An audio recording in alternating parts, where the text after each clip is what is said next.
Au cours des dernières années, de plus en plus de preuves ont été réunies par la communauté scientifique et l'Organisation mondiale de la santé sur les bénéfices de l'allaitement maternel. Les bienfaits sur la santé de l'enfant, mais aussi de la maman, ne font plus de doute. Votre lait a une composition idéale, parfaitement adaptée aux besoins nutritionnels de votre bébé. Au-delà de cette fonction de nutrition, il contribue aussi à son bien-être digestif et au renforcement de ses défenses.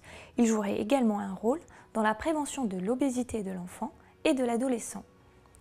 L'allaitement répond aussi aux besoins vitaux de votre bébé, comme l'affection, la détente et son développement, bien sûr. Est-ce que vous saviez que durant les premières années de vie, votre bébé présente une immaturité de son système immunitaire qui le rend plus vulnérable aux infections et aux allergies? Eh bien, le lait maternel contribue à réduire le risque d'infections gastro-intestinales, respiratoires ou ARL, comme les otites. Les études montrent que cet effet de protection à long terme est efficace à partir de 3 mois d'allaitement maternel exclusif. Ce qui ne veut pas dire qu'allaiter moins de 3 mois est inutile et qu'il ne sert à rien de commencer. La moindre tétée donnée à votre bébé lui sera bénéfique. Allaiter est aussi bénéfique pour vous, maman.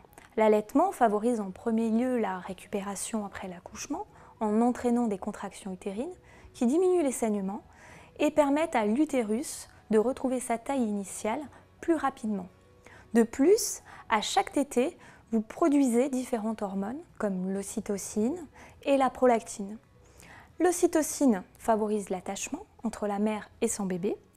La prolactine, quant à elle, a un rôle très différent.